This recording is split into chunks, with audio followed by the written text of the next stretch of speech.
প্রথম কথা হচ্ছে আগামী 12ই ফেব্রুয়ারি নির্বাচনে যারা আমাদের বন্ধু প্রতিপক্ষ নির্বাচনের মাঠে জামাত ইসলামী এবং 11 দলের প্রার্থীদের বিরুদ্ধে সন্ত্রাস গুজব মিথ্যা ছড়িয়ে দিয়ে আবার অন্যায়ভাবে জোর করে ক্ষমতায় যেতে চান, খুলনাবাসী শুধু নয় দেশবাসী বারবার প্রতারিত হয়েছে।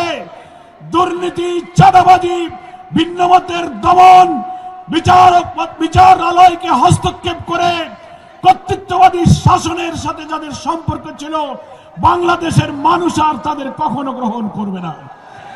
নির্বাচনের এই ময়দানে আমরা দেখতে পাচ্ছি আমাদের বন্ধু রাজনৈতিক দলের প্রার্থীরা হুমকি দিচ্ছেন, দাঁড়িপাল্লার ভোট দিলে তোমরা কেন্দ্রে যাবে না, দাঁড়িপাল্লার মিটিংয়ে গেলে পা ভেঙে দেব।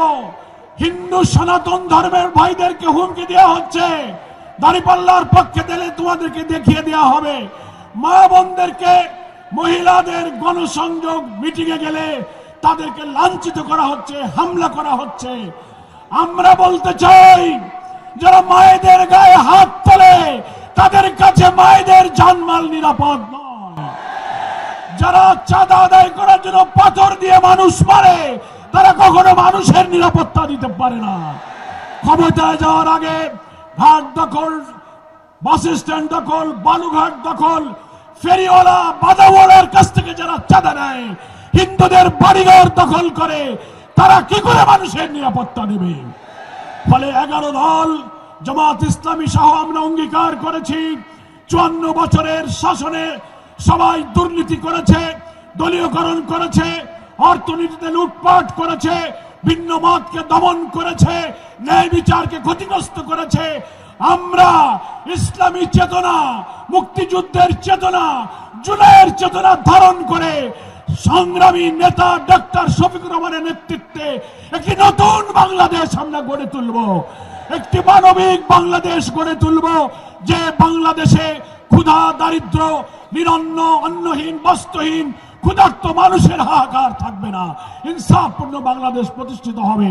সেই লক্ষ্যে 11 দলের যার যেখানে প্রতীক, খুলনাতে আমাদের 6টি আসনের 5টি আসনের প্রতীক দাঁড়িপাল্লা, আর একটি আসন রূপসা, দিগলিয়ায়, হাতগড়ি।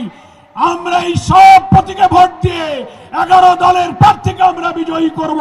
সবাই কি রাজি আছেন?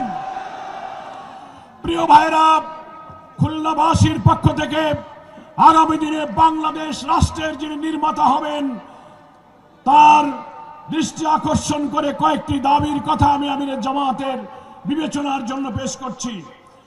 প্রথম বিল ডাকাতিয়া, বিল বাদুড়িয়া, ঘোষলা, সালাতিয়া, কয়েকটি বিলের জলাবদ্ধতা ভবদা থেকে দক্ষিণাঞ্চল পর্যন্ত 35 বছর ধরে শাক সবজি, মাছ চাষ, ফসল, ধানের ক্ষতি হয়ে আমাদের জীবন জীবিকার ঠিকানা ধ্বংস হয়ে যাচ্ছে। ইনশাআল্লাহ নতুন বাংলাদেশ নির্মিত হলে 60-এর দশকের ওয়াবদা, বাঁধ এবং দক্ষিণ অঞ্চলের উপকূলীয় কয়রা, পাইকগাছা, বটিয়াঘাটা, দাকব অঞ্চলের উপকূলীয় অঞ্চলের টেকসই বাঁধ নির্মাণ করে এই অঞ্চলের কৃষি, মৎস্যকে বাঁচিয়ে রাখতে হবে। আমরা খুলনার বিশেষায়িত হাসপাতাল একটা আছে, সেখানে আধুনিক যন্ত্রপাতি নাই, চিকিৎসার সংকট। কর্তৃত্ববাদী শাসকেরা এক সময় এই হাসপাতালকে নিয়ে রাজনীতি করেছিল। এখন মুক্ত বাংলাদেশে বিশেষায়িত হাসপাতালের আধুনিকায়ন করে সার্বিক উন্নয়ন করতে হবে। বন্ধ মিল কারখানা, খালিশপুর, খুলনা, নিউজপ্রিন্ট, হার্ডবোর্ড, পাটকল, চিনিকল, ম্যাচ ফ্যাক্টরি, টেক্সটাইল মিল সব বন্ধ হয়ে গেছে। লক্ষ লক্ষ শ্রমিক বেকার। নতুন বাংলাদেশ যদি আমরা আমিরের জামাতের নেতৃত্বে গড়তে পারি, বন্ধ মিল কারখানা চালু করে শ্রমজীবী দুঃখী মানুষের বুকে হাসি ফোটাতে হবে। সম্মানিত আমিরে জামাত, খুলনায় আপনি জেনে অবাক হবেন, একটা বিভাগীয় শহর, খুলনায় কোনো গ্যাস লাইন নাই। বাংলাদেশের সব প্রায় গুরুত্বপূর্ণ শহরে গ্যাস লাইন পৌঁছে গিয়েছে, আমাদের খুলনায় পাইপলাইনের মাধ্যমে গ্যাস সরবরাহের দাবি আমাদের দীর্ঘদিনের। আশা করি আপনার নেতৃত্বে দক্ষিণ অঞ্চলে পাইপলাইনের মাধ্যমে গ্যাস সরবরাহ শুরু হবে। আরেকটি গুরুত্বপূর্ণ হল, আপনি নিজেই জেনে বিস্মিত হবেন, বাংলাদেশের একমাত্র বিভাগীয় শহর হচ্ছে খুলনা, পুরাতন বিভাগীয় শহর, যে বিভাগীয় শহরে কোনো বিমানবন্দর নাই। আমাদের এখানে এয়ারপোর্ট না থাকায় মোংলা বন্দর, ব্যবসা বাণিজ্য, আমদানি রপ্তানি, বিদেশি পর্যটকেরা ঢাকা থেকে খুলনায় আসতে কষ্ট হয়। এই জন্য বিমানবন্দরের জন্য খুলনা মোংলা রোডের পাশে জমি অধিগ্রহণ করা হয়েছে, কিন্তু টাকা লুটপাট করে বিগত সরকার তা সব শেষ করে দিয়েছে। নতুন বাংলাদেশের স্থপতি হিসেবে আপনার কাছে আমাদের দাবি থাকবে, খুলনায় একটি আধুনিক বিমানবন্দর নির্মাণ করতে হবে।